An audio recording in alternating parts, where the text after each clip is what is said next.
Les partenaires bénéficient d'une protection très ponctuelle, ce sont les droits temporaires d'1 an. Ils sont moins bien protégés que les époux car cette protection est facultative. Cela veut dire que le défunt pourrait priver le survivant de cette protection par voie de testament.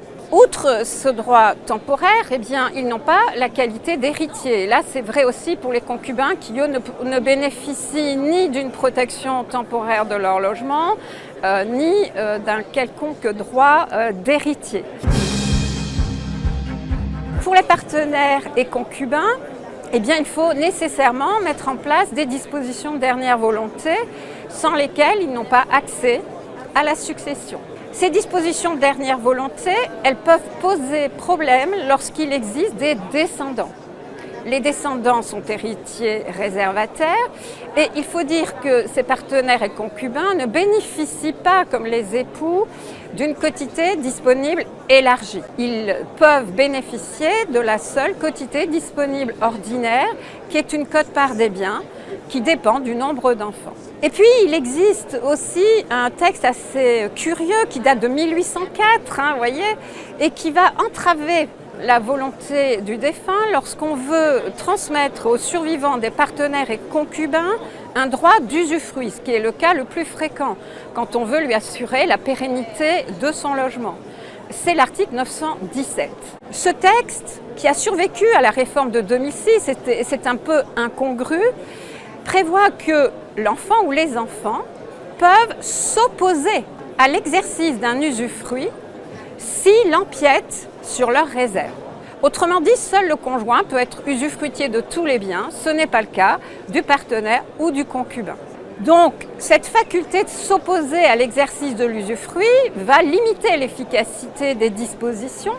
Il faut toutefois rappeler que ce texte n'est pas impératif et que dans son testament, on peut conseiller de priver les descendants de ce droit de s'opposer.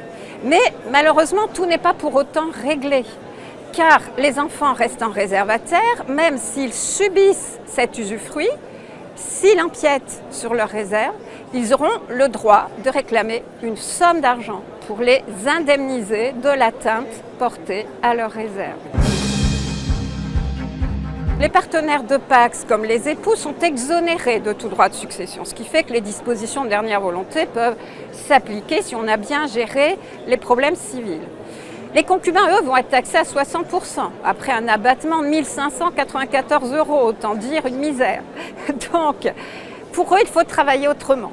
On ne va pas travailler avec le testament pour les concubins parce qu'il y a des obstacles fiscaux et parce qu'il y a des obstacles civils.